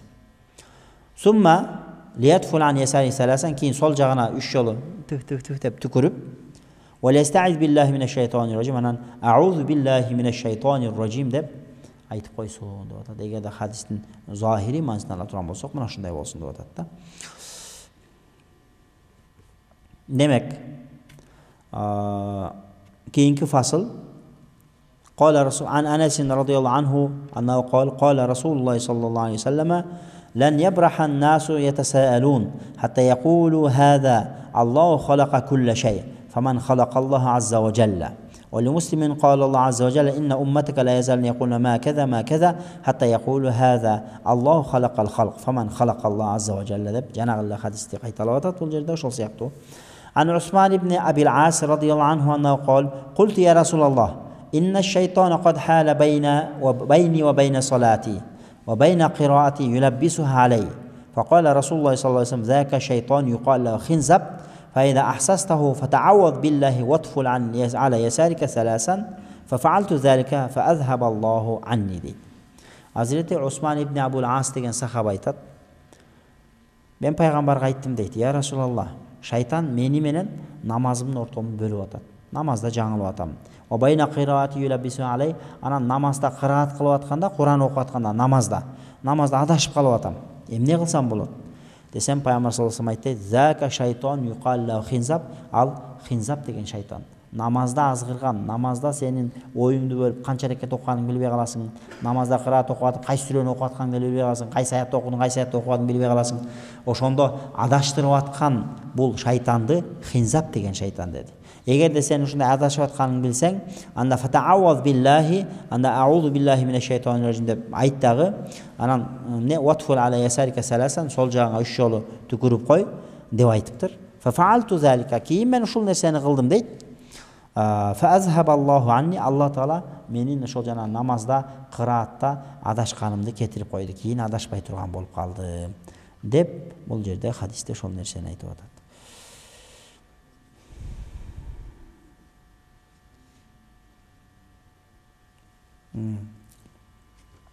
Анда mesela keyingi hadiste Anil Qasim ibn Muhammad anna rajulan sa'alahu faqal inni ahimu fi salati fayaksuru zalika alayhi faqal lahu imdi fi salatika fa innahu lan yadhhab zalika anka hatta tansarifa wa anta taqul ma atmamtu salati. Qasim ibn Muhammaddan aytat, bir adam Qasim ibn Muhammaddan suraptır da, men namazda көп ойлонам, көп адашам. Адашып кала берем. Анан кайра башынан баштайм, анан кайра адашам, кайра башынан баштайм айткан экен да. Имди фи салатик, намазыңды бүтүрөр. Fa innahu lan yadhhab zalika anka hatta tansarif wa anta taqul ma atmamtu fi salat. Анткени мындай ой келе берет. Этегинде ушундай болуп калат, сен 4-5 жолу намазды кайра кулак кагып баштайсың, бирок этегинде канча рекет окудум деп билбей калганчалык деңгээлде шайтан ушунчалык намазыңды башыңды айлантат, ушунчалык деңгээлде азгарат деди. Ошондуктан жашынакай кылып окудуңбу? Көзүң жетип турабы? Жанагы келген тетир ойго алданба дейт да. Болду, ошо менен намазыңды толуктап кой деп, бул баягы васвасага алданба деп атат. Анткени ушундай экен да, кээде адамдар дарат алат дагы ушкалай берет экен. Колума суу жетпей калды. Кечке. Кээ бирөөлөр bir жолу гусул алып, чота гусулум болбой калды деп, кайра келип гусул алып, жо болбой калды деп, кайра келип гусул алып, ошо 5-имден баштап асырга жер жуунгандар бар экен да, мисалы. Муну ериме суу жетпей калды, эмне? Бул васваса да. Суу чуркап өттү. Болду. Колуң менен жишкан бул сүннөт. Болбосо суунун чуркап өтчөсү гусулда жетиштүү. Суу чуркап өтүп атат. Сен сууңду куюнгандан кийин ал суу денеңе тийип өттү, агып өттү. Ал жерде туруп калбайт, ал сен тиги арык эмессиң да, көлчүк эмессиң да, суу туруп калган. Ал дене деген агат андан. Демек суу агып өттү. Болду, ошол гусул эсептелет. Ал эми жана антип васваса калып, чото суу жетпей атат деп ышкалап, кайра ышкалап, анан кайра дарат алуу, бул васваса деп атат да. Муаммед бегени, бул шайтандан. Кийинки темабыз хадисте дагы эле Китабул Иман, иман китебинде жүрөбүз. Бабул иман бил кадар. Тагдырга иман келтирүү боюнча хадистер экен. Ошого киришип атабыз, васваса бүттү. Ан Абдуллах ибн Амр радhiyallahu anhuma annahu qala Rasulullah sallallahu aleyhi ve sellem kataballahu maqadir al-khalaiq qabla an yakhluqa as-samawati wal-arda bi 50,000 sanatin. Allah Taala mahluktardın taqdırın жазып бүттү дейт, жазып койгон дейт. Асман жерди жаратаардан мурда 50.000 жыл мурда дейт да. Демек адамдардын, махлуктардын тагдыры асман жер жаралардан 50.000 жыл мурун Алла Таала жазып койгон дейт. Демек тагдыр жазылган. Тагдырдан качып кутула албайсың. Асман жер жаралардан бихамсин альфасана 50.000 жыл мурун дейт. 50.000 жыл мурун. Bir жылы кальфи санати мимма тауддун. Ал эми Куранда аяттар келгендей, ал дүниөнүн bir жылы кальфи санати мимма биз санаган жылдан 1000 жылга тете болот экен да. Демек 50.000 жылы 5,5 миллион жыл болуп кетип атат общий болгондо. Эгерде 1000 жылдан эсептесең, ошондой болуп кетеби? Демек, бул жерде ошол нерсени айтып атат. Тагдыр деген нерсе бар. Тагдырды Алла Таала жазып койгон. Тагдырдан ашыкча нерсе болбойт. Ошон үчүн тагдырды өзгөртүү болбойт. Тагдырыңда бешенеңе сени бейиши деп жазса, сени эч ким тозокко кыла албайт. Бешенеде Кудай андан сактасын кимди тозоку деп жазса, аны эч ким бейиши кыла албайт. Кимди Кудай Таала бул дүйнөдө кедей деп жазса, аны эч ким бай кыла албайт. Кимди Кудай Таала бул дүйнөдө бардар болуп жашап өтөт десе, аны эч ким кедей кыла албайт. Анткени ал бешенеге жазылган нерсе, Алла Тааланын тагдырын эч ким өзгөртө албайт. Демек, бул кадай мубрам туурасында. Демек, ан Ибн Умара радıyallahu anhuma qala Rasulullah sallallahu aleyhi ve sellem kullu şeyin miqdar hatta al-ajzi wal kaysi. Бардык нерсенин тагдыры, бардык нерсенин өлчөмү бар дейт. Керек болсо, алсыздыктын дагы, слабыйлыктын дагы өзүнүн өлчөмү бар дейт. Керек болсо, акылдын дагы. Мисалы үчүн бизде тагдыр дегенде, кыргыздын тилинде тагдырга ишенүү дегенде адамдын бул жашоосун түшүнөбүз да. Бул жашоодогу адам бул жашоодо келинчекке үйлөнөт, мынча балалуу болот, анан мынчага чыкканда өлөт. Бир адамдын бул жашоодогу өмүрүндө келе тагдырын элестетебиз. А тагдыр дегенде бул жалпы. Сенин кулагыңдын размери да Кудайдын тагдыры менен. Тагдырдын бир мааниси өлчөм деген сөз. Демек сенин көзүңдүн жылчыгы, бакырайганы, мурдуңдун шутукую, же бучугу, танооңдун чоңу, кичекейи, эрдиңдин болбойганы, же болбосо эрдиңдин жөнөкөйлүгү, сенин боюңдун узундугу, кыскалыгы, сенин арыктыгың, семистигиң, бүт бардыгы тагдыр. Бул жерде ошол нерсени айтып атат. Бардык нерсе тагдыр менен болот. Керек болсо, аңкоонун аңкоолугу, акылдуунун акылдуулугу дагы тагдыр менен болот деп атат. Демек, Алла Таала кимге канчалык акыл берсе, бул акыл дагы тагдыр. Кимге канчалык алсыздык кылып койсо, бул да Алланын тагдыры менен болот деп атат. Демек, Алла Таала ошол нерсени берген, ал андан күчтүү болуп кете албайт. Алла Таала ошол акылды берген, ал андан акылдуу болуп кете албайт. Деп ишенебиз. Бул тагдырга ишенүү билесиздер, бул вал кадари хайрихи ва шаррихи мин Аллахи таала, тагдырдын жаман жакшысын Алладан деп ишенүү бул ыйманыбыздагы бир бурч болуп эсептелет. Эми мунагул хадис, бул окуя бир ажайып бир окуя. Адам ата менен Муса пайгамбар талашып атат. Хадистечи этегинде Адам ата Муса пайгамбарды жеңди. Муса пайгамбар жеңилгени моюнга алды. Бирок карап көрсөңүздөр кызык, Адам ата качан өткөн, Муса пайгамбар качан өткөн. Экөө качан каерде жолугуп талашып жүрөт. А пайгамбар аны каяктан билип айтып атат бизге. Кызык да. Караңыздар. Анаби Хурайра радıyallahu anhu qala Rasulullah sallallahu aleyhi ve sellem. Пайгамбар sallallahu aleyhi ve sellem hadiste айтат. Ихтаджа Адаму ва Муса инда раббихима.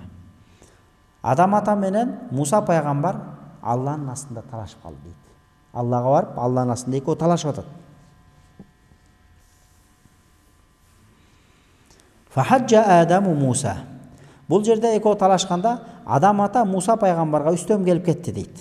Далилин айтыпчы.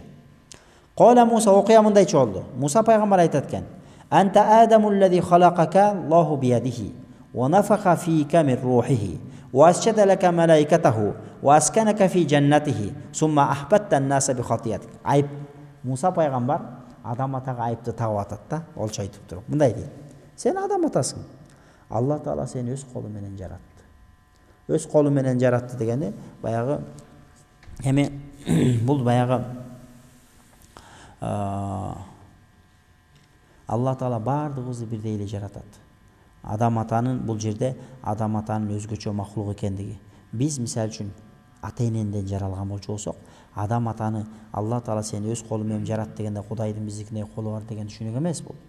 Кудай Таала өзүнүн кудурети менен, бирок адам атаны өзгөчө жаратты. Адам атаны топурактан жаратты. Адам атаны чоподон жаратты. Адам атаны атасы жок, энеси жок нерседен жаратты. Ошон үчүн бул жерде Алла Таала сени өз колу менен жаратты деген ошол. Болбосо бардыгыбызды Алла жаратып атат. Адам атаны да жараткан Алла, бизди да жараткан Алла. Анан кийин не деди? Анан кийин "Ва нафаха фика мин рухихи", жана сага өз рухун салды деди. Өз рухун салды дегенде хадисте, демек Аллах Таала өзүнүн рухун алып адам атага салып койду деген түшүнүк эмес. Алла Таала адам ата сени жаратып, Алла Таала анан сага руху мушарраф, анткени пайгамбарлардын руху, рухтардын даражалары бар да. Адам деле кадыр баркына жараша бөлүнөт го. Мисалы, атанын ордулук баладан, балага караганда чоң атанын ордулук. Ошентип адамдардын даражасы бар, мартабасы бар. Ошол сыяктуу пайгамбарлардын руху бар. Бир капырдын руху бар, бир мусулмандын руху бар. Мусулмандын руху жакшы. Мусулмандын рухунан хадисте келет, атыр жит чыгып турат. Периштелер машалла, ма хадир руху тайиба. Машалла бул эмне деген рух деп мусулман адамдын рухунун жытын жыттап периштелер баа берет. Капырлардын рухун көргөндө ма хадир руху ал-хабиса, бул эмне деген сасык, бузуку, булганч бир рух деп капырлардын рухунан периштелер жиркенет экен да. Хадистерде ошентип келет. Демек капырдын руху бар, мусулмандын руху бар. Пайгамбардын руху бар. Алым уламалардын руху бар, аулиялардын руху бар, пайгамбардын руху бар. Ошон үчүн Алла Таала сени өз рухунан жаратты дегенде, адам атанын руху биздикиндей рух эмес, анын руху пайгамбардын руху. Ал биздин рухка караганда бир канча эсе жогору турган рух. Ошон үчүн Алла Таала сага өзүнүн рухун салды дегени, өзү үчүн өзгөчө болгон рухтардын бирин сага салды деген сөз да. Демек сени ушундай кылып жаратты Алла Таала. Башкача кылып жаратты, биринчи кылып жаратты, ата-энесиз жаралдың. Анан сага өзүнүн рухун салды дегенде, ошо өзгөчө болгон рухтардын бирин салды сага. Анан не кылды? Вашшаталака малаикатаху. Анан сага периштелерди сажда кылдырды деди. Эми алымдар да талаштырышты. Адам атага сажда кылды. Бакара сүрөсүндө бул адам атанын окуясы келет толугу менен. Адам атага сажда кылган. Бул сажда эмне болгон сажда десе, адам ата дейт, кээ бир алымдар айтат. Бул периштелерге кыбыла болгон дейт.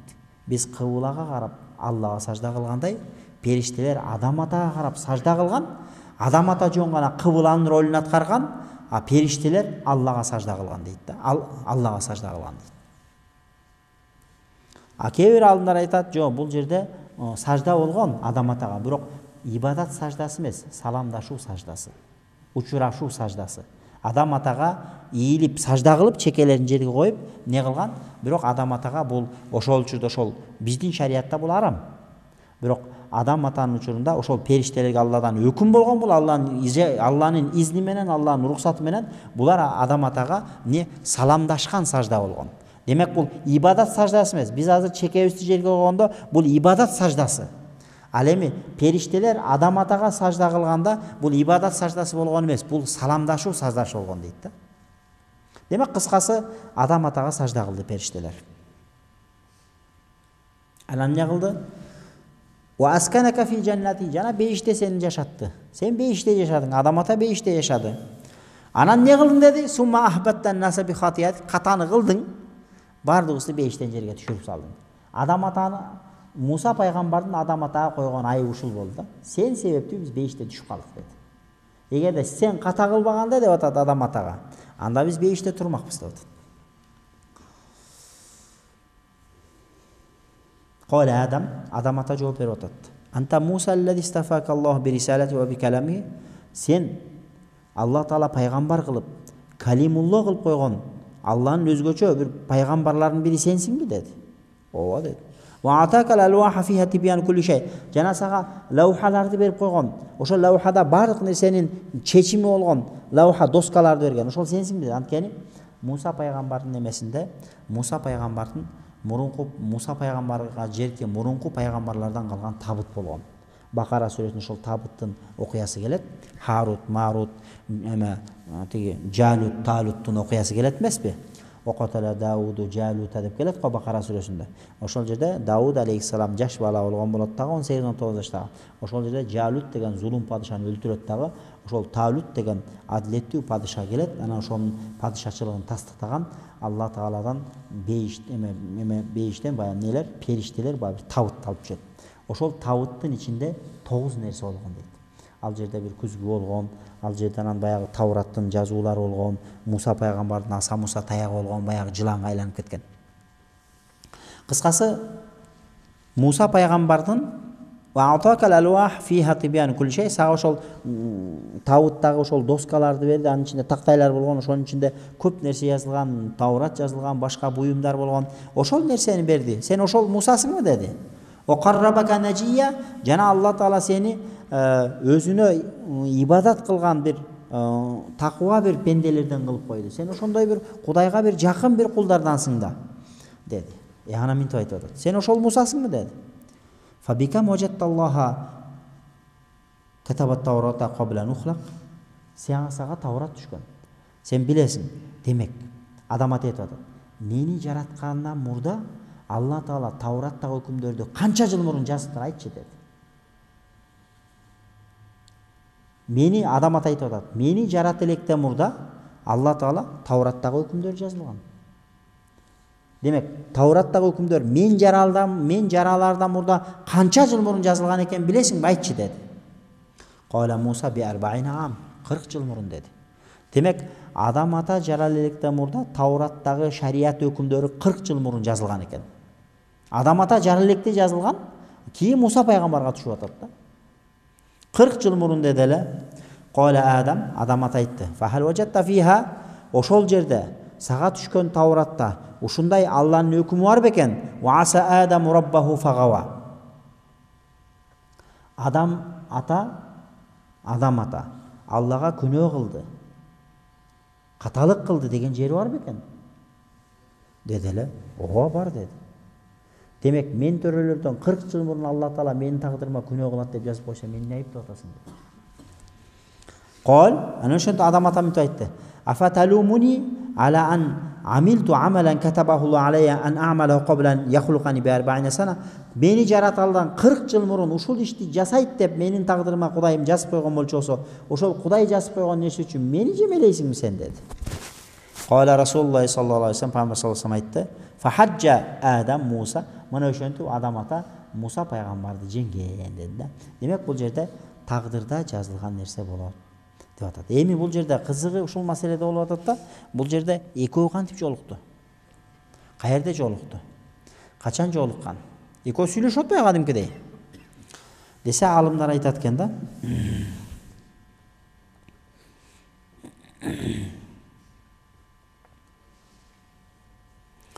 Кыйла хадихил махаджату каниятан фи аламил гойб.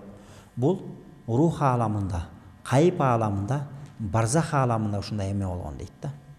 Барзах аламында ушундай болгон дейт. Бир кыйылда ушинтип айтылат экен. Анан дагы мындай дейт: "Ва юиду qawluhu 'inda rabbihima 'inda tajallihi ta'ala 'alayhima wa yajuz an takuna jismaniyya bi an ahyahuma wa ahya Adam fi hayati Musa wa ijtama'a fi hadair al-Quds kama sabata fi hadis al-Isra." Же болбосо жисм аламында болушу мүмкүн дейт. Демек, анткени ол жерде хадистин башында бул рух аламында, барзах аламында экөө жолугуп ушундай талаш тартышуу болгон деген сөздү айтат. Анткени неге дегенде, "Инда роббихима", Кудайдын астында деп атпайбы? Кудайдын астында экөө ушул маселени талашып калды деп атат. Демек, бул рух аламында болгон. Биз жасад аламындабыз. Мындай рух аламы бар, барзах аламы бар. Анан кийин чыныгы жашоо, акыр заман болгондон кийин чыныгы жашоо, бейиш тозок жашоо башталат.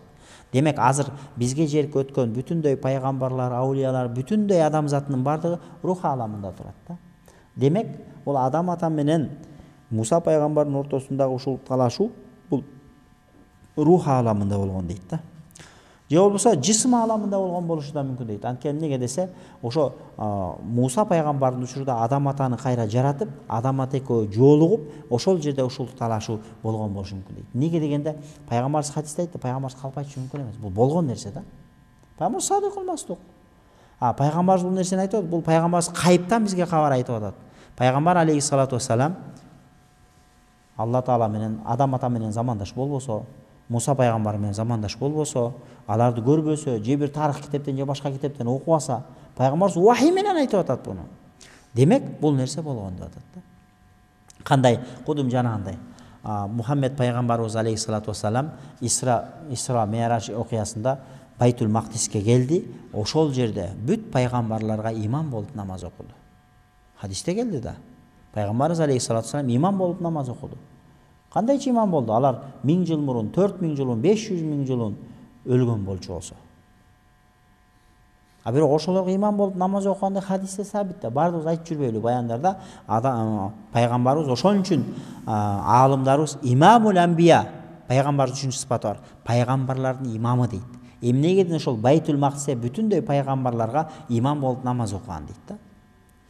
Демек, куду ошол жерде баягы Мухаммед пайгамбарыбыз ошол арбактарга, пайгамбарлардын рухтарына имам болуп намаз окуган сыяктуу эле, бул жерде деле ошондой болушу мүмкүн дейт да. Анткени пайгамбар саллаллаху алейхи вассалам айтышы, бул нерсени биз жалган дей албайбыз. Анткени хадис экен чындык. Имам Муслим риваят кылыптыр. Сахих экен. Демек, бул нерсени биз тана албагандан, демек биз кабыл кылабыз. Демек, кандай десе, ошондой. Же болбосо Алла Таала Адам атаны Муса пайгамбардын учурунда тирилткен, аны экөө сүйлөшкөн деп айтабыз дейт.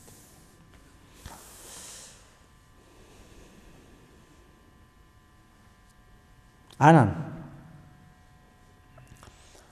Адам ата күнөө кылдыбы? Адам ата ката кылды. Бирок Адам ата жанагы жерде талашып, өзүнүн таламын талашып, Муса пайгамбарга өзүнүн ак экендигин биздин тил менен айтканда доказать этти да.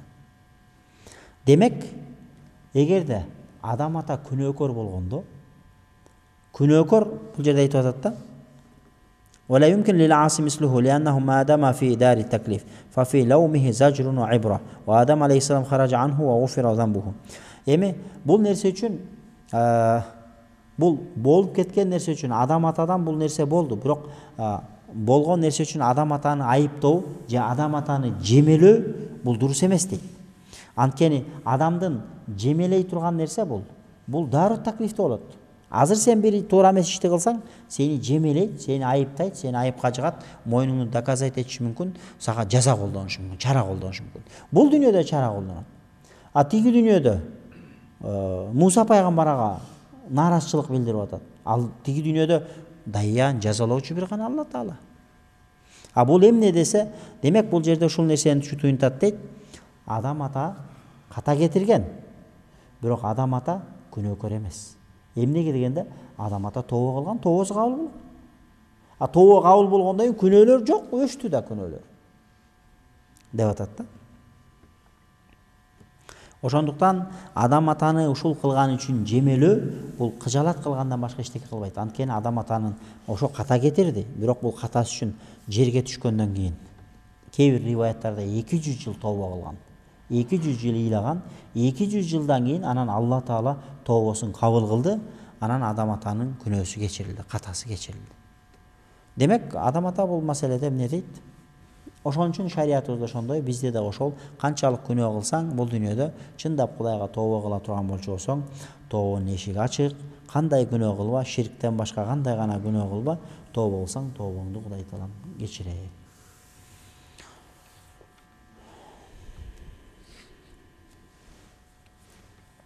وعن ابن مسعود رضي الله عنه أنه قال حدثنا رسول الله صلى الله عليه وسلم وهو الصادق المصدوق صادق المصدوق болған пайғамбар алейхиссалату вассалам бизге мындай хадис айтты. Инна халqa ahadikum yujma'u fi batni ummihi 40 yawman nutfa. Силердин жаратылышыңар адам төрөлгөндө жараларда энесинин курсагында 40 күн нутфа бойдон турат дейт.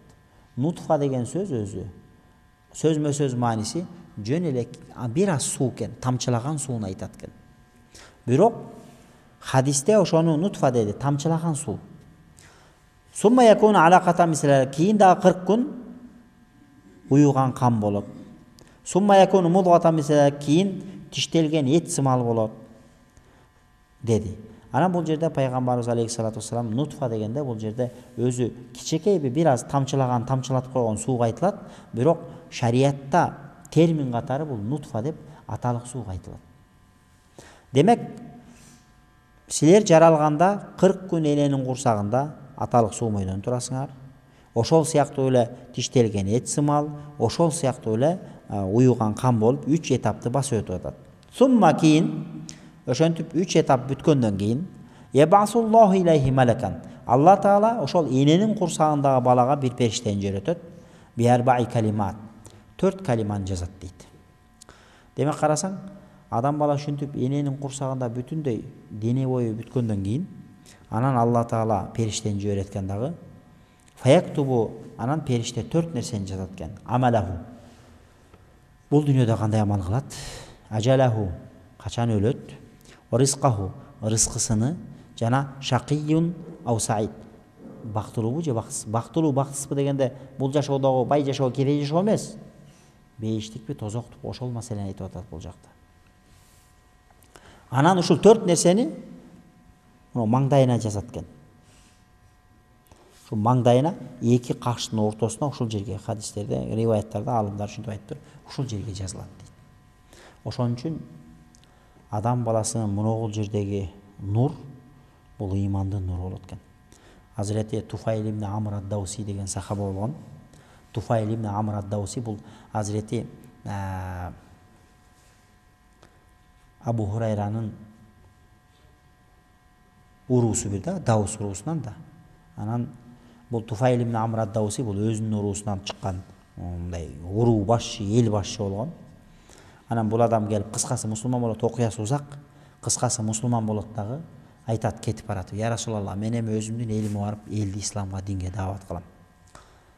Алла Таалага бир дуа кылыңыз, Алла Таала мага бир аят кылсын, белги кылсын, ошону көрүп мен исламдын, диндин хак экендигин ишендирейин деген. Ошондо Пайгамбар саллаллаху алейхи вассалам Tufayl ibn Amr ad-Dawsiге дуа кылганда, муногу 2 кашынын ортосу муногул жеринен нур чыккан. Нур күйүп калган. Бул көрсө ыйман нуру экен. Анан Tufayl ibn Amr ad-Dawsi айтат, жок дейт. Я Расулалла, башка жактан эле чыгарыңыз, нур берден чыкса, биздикилер буну туура эмес түшүнүп, бул деген барып, ошо Мухаммед пайгамбарыбызды алар Сабаи деп койгон. Сабаи деген ошого жери бир жылдызга сыйынган, айга сыйынган бир адашкан бир топ болгон экен. Ошолорго эметип, булар ошондой болуп кетти деп пайгамбарыбызды, мусулмандарды айыптаган. Бул ошондой болуп кетти деп мени дагы айыптайт. Аятты бул белгини башка жагыма кылыңыз деген. Анан пайгамбарыбыз алейхиссалату вассалам кайра дуа кылганда камчысынын учунда нур болгон. Кадимки жана фонарик сыяктуу эле камчысынын учун мынтип ишарат кылса, күйүп, кайта мынтип койсо өчүп, ошентип өзүнүн бул пайгамбар көрсөткөн муъжиза, бул сахабанын керемети. Анан ошентип, анан өзүнүн элине барып даават кылган да. Демек, адамга жанагы адам энесинин курсагында ятканда жансалардан биринчи тагдыры жазылат дейт. Жанагы 4 нерсе, анын кыла турган амалы, анын ажалы, анын рызкысы, анын бейиштик, тозоктугу 4 нерсе. Биринчи жазылат дагы, анан кийин жан салынат дейт экен да.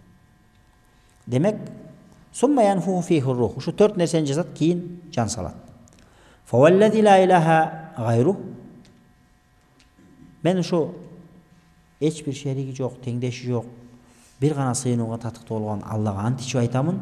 Инна ахадакум لا يعمل بعمل أهل الجنة حتى ما يكون بينه وبينها إلا زراع فيسبق عليه الكتاب فيعمل بعمل أهل النار فيدخلها.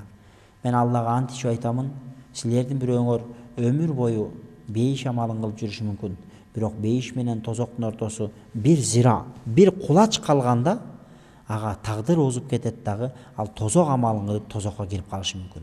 Жана силердин бирөөңөр өмүр бою тозок амалын кылып жүрүп, бейиш тозок менен ошол адамдын ортосу бир кулач калганда, бир карыш калганда, бир кулач мындай, бир жиран калганда, ага тагдыр озуп кетет дагы, ал адам бейиш амалын кылып, бейишке кирип калышы мүмкүн деп ушул нерсени айтты. Демек, тагдыр.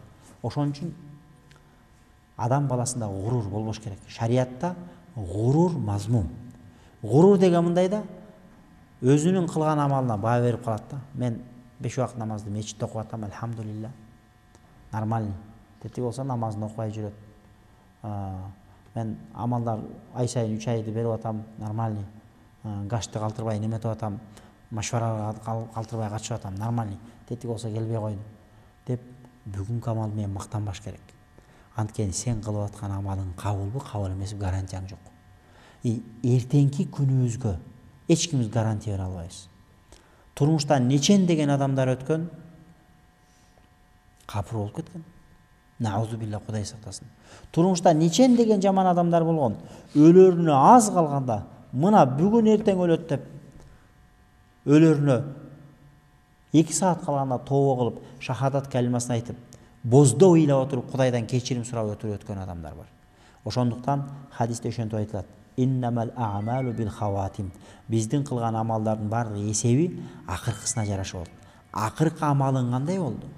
Ошого жараша. Ошондуктан гурур деп коет шариатта. Бул гурур деген кылган амал менен мактанып калган. Мен мондай мечит салдым, мындай жакшылык кылып атам. Мен жок, Кудайга шүгүр десек болот. Ал эчтеке эмес. Бирок кээде адам баласы бирөөлөргө сын тагып, бүгүн эле ошондой бир окуя болду да, бирөө айтат да, мен мындай кылып атам, мен мындай кылып атам. Тетигилер намаз, мен айттым, таксыр дедим. Сиз антип кыргызча айтканда оозу балбаңыз. Биринчиден чындап келсек, ошол кылып аткан амалыбызды Кудай кабыл кылып атабы, кылып атпайбы, биздин гарантиябыз жок. Экинчиден, биз өлөр астында абалыбыз кандай болот? Иман менен кетебизби? Өмүрүбүздүн акырына жери Кудай Таалам алхамдулилла. Ошон үчүн ошол маселе бар да. Бирөө мусулмансың десе, иншалла мусулмансың, иншалла мусулманмын десе, антип айткан болбойт дегендер бар. Антип айткан болот дегендер бар, мисалы. Мисалы үчүн биздин мазхаб боюнча бирөө келип мусулмансың десе, алхамдулилла мен чыныгы, хакыйкый мусулманмын дейбиз да. Иншалла мусулманмын деп айтканга тыюу салат бизде. Анткени иншалла деген бул шекти туудурат дейт. А сен азыр мусулмансыңбы данный момент? Оозуңда келбең турабы? Мечитте отурасыңбы? Куран угуп эртеден бери хадис угуп отурасыңбы? Сен мусулманчылыгыңа шектенсең, анда ким мусулман анда? Ошон үчүн алхамдулилла ана муъминун хаккан, алхамдулилла мен чыныгы, хакыйкый мусулманмын десек жарашат дейт да. Адам баласы кээде өмүр бою бейиш амалын кылып жүрөт дагы, тагдыр озуп кетет дагы, кийин келип тозок амалын кылып тозокко түшүп калышы мүмкүн. Кээ бир адамдар өмүр бою бейиш амалын кылып жүрөт дагы, кийин тагдыр озуп кетип, ал тозок амалын кылып тозокко түшүп калышы мүмкүн дейт. Демек, мындан ушул нерсени эметебиз дейт. Сенин бейишиңе, сени бейишке алып баруучу нерсе бул амал эмес. Эгерде амал сени бейишке алып барчу болгондо, сен өмүр бою амал кылып келдиң, анда бейишке эришиң керек. Демек, сени бейишке алып баруучу нерсе бул ыйман. Амал сенин ошол сообуңдун көп болушуна түрткү болот. Бирок сени бейишке алып барчу нерсе ла иляха иллаллах Мухаммадур Расулуллах. Ошон үчүн амалдын көбү менен мактанбаш керек. Амалың кабыл болду, болбоду, Кудайга истигфар айтып, Кудайдан тобо кылыш керек. Ошон үчүн биздин аалым уламалар дайыма сооп иш кылганда аркасынан астагфирулла, астагфирулла, астагфирулла деп истигфар келмесин айтып келген. Эмнеге дегенде, алар ошо соопту ишти кылып алып, кайра аркасынан истигфар айтып, бир жеринде ката кылып койсом, туура эмес кылып койсом, күнөөкөр болуп калбайын деп Кудайдан кайра истигфар айтып, кылган сооп амал үчүн кайра Кудайдан кечирим тилеп, Кудайым кабыл кылса экен, ушул жерде бир жеринде мактаныч аралашып кеттиби, рия аралашып кеттиби деп Кудайдан кайра кечирим сураган. Ошондуктан бул жерде айтып атат да, фихи дилалатун захира. Ушул хадистин сөзүндө ачык эле далил турат, ала аннал а'мала амарат ла мужибат. Бул не? Адамдардын кылган амалдары бейишке кирүү же тозокко кирүүдө бул себеп дейт да. Бул жон гана себеп. Сенин бейишке киришти важип кыла турган нерсе эмес ал нерсе дейт. Анткени эмнеге дегенде, ва анна масираха ила ма жара бихи ал-мaqadir fil bidaya. Анткени эмнеге дегенде, сенин бешенеңе жазганда бейиштик же тозоктук деп жазган болчу, ошол нерсе болот. Ошондуктан бул дүйнөдө кылган амалдарга өкүнүп, баягы алынып кетпестен, мактанып кетпестен, мен мындай амал кылып атам, мен андай амал кылып атам деп мактанып кетпестен, тетиринче тобо кылып, адам баласы дайым өзүн контролдоп, истигфар айтыш керек. Эмнеге дегенде, сен бешенеңе эмне жазылганын билбейсиң. Бирок бул дүйнөдө биз аракетибизди кыла беребиз. Кийинки хадисте, ошол эле хадисте айтып келиптир, этегинде мындай дейт: "Иннамал а'малу бил хаватим." Амалдардын бардыгы эң акыркысына жараша болот. Эң акыркы сенин өлөр астындагы амалың кандай болуп өттү? Өлөр астындагы абалың кандай болуп өттү? Ошого жараша болот. Караңыздар. Бул мындай дейт. Бул амалдар эң акыркы амалың кандай болду? Ошого жараша болот деген сөздүн өзү бул адамдарды амалга кызыктыруу болуп атат. Демек, качан өлгөнгө жери амалдан үзүлбө. Анан дагы өлгөнчө күнөөдөн сактан. 5 жыл намаз окуп коюп, 5 жыл биздин азыркы жаштардын айткан конкретный намаз окуп коюп, анан болду, любой нерсени жасай берсе болот деген түшүнүк туура эмес. Кээ бир исламда адашкан акыйдалар бар. Алар айтат да, ыймандуу адамга күнөөнүн зыяны тийбейт дейт. Сен Кудайга ишендиңби? Ла иляха иллаллах Мухаммад расулун айттың, бол күнөөнүн зыяны тийбейт дейт. Любой күнөө кыла бер, ал күнөөнүн зыяны тийбейт дейт да. Бул туура эмес. Ошондуктан бул хадистин өзүндө амалдардын бардыгы акырына жараша болот. Сен азыр канча амал кылба, сенин акыркы амалың да каралат. Эң акырында сен ыйман менен өттүңбү, же эмне менен өттүң, ошол каралат дейт. Анан дагы ушул хадистен биз ушул нерсени түшүнөбүз. Иннамал амалу бил хаватим. Чындыгында амалдардын бардыгы эң акыркысына жараша болот дегенден биз ушуну түшүнөбүз. Эч бир адам үчүн, эч бир мусулман бул бейишке барат деп гарантия беришке шарият боюнча акысы жок дейт. Мейли ал алым болсун, мейли ал олия болсун, мейли ал жөнөкөй катардагы мусулман болсун. Пайгамбарыбыз жада калса сүйүнчүлөгөн, бейиш менен сүйүнчүлөгөн 10 сахаба ыйлап кеткен го, мен эмне болом деп. Болбосо пайгамбарыбыз сүйүнчүлөгөн. Ошондуктан бир адам бир жакшы сооптуу ишти кыла турган болчу болсо эле, бул бейишке барат, бул бейишке барышы важип деп бирөө бир ошон үчүн шариятыбызда биз эч кимди эметпейбиз. Бирөө туурасына келгенде жакшы күмөн кылабыз, бирок бул бейишке кирет, ошо буга важип болуп калды деп туруп гарантия берүүгө мусулман катары биздин эч кимибиздин акыбыз жок. Ошондуктан дайыма Кудайдан кандай сооп амал кылсак, Кудайдан жакшылык үмүт этебиз. Жана ал нерсени эстен чыгарбаш керек. Биздин жасап аткан амалдар бул жөн гана себеп, бул бейишке кирүүнү важип кыла турган нерсе эмес. Сен мечит салып койсоң эле бейишке кириш важип болуп калбайт. Сен 5 убакыт намаз окуп койсоң эле бейишке кириш важип болуп калбайт. Демек, акырына жери турушуң керек. Өмүрүңдүн акырында. Кудай билет. Мисалы үчүн, анан бирөөнү эч качан сындабашыбыз керек. Мен намаз окуп атам, мен кыйратып атам, тетиги дагы эле намаз окубай жүрөт, же намазын таштап койду, анан минтип койду, антип койду деп бирөөнү сын тагып сүйлөбөйлү. Анткени эртеңки күнү Кудай берсе, Кудайдын өмүрү узун экен, көрүп атпайлыбы? Эртеңки күнү биздин башыбызга кандай күн келет? Ошон үчүн баягы бизде кыргызда жакшы сөз бар. Таба эмес, тобо дейт. Бирөөгө таба кылып, ушинтип калды, бул минтип калды, бул болбоду деп бирөөнү таба кылып сүйлөбөй, тобо кылып сүйлөшүбүз керек. Кудай таалам бардыгыбыздын амалыбызды акыреттик кылсын. Акыркы демибизди ла иляха иллаллах Мухаммадур расулуллах деп согушун Кудайым насип кылсын. Туура жолунан адаштырбасын. Бардыгыбызды эки дүйнөдө бактылуу момун мусулмандардын, өзүнүн пайгамбарларынын, салихин сулахалардын, шухадалардын, амбиялардын катарында тирилишти Кудайым насип кылсын. Ва саллаллаху ала хайр халқи Мухаммадин ва ала алихи ва асхаби ажмаин би рахматика.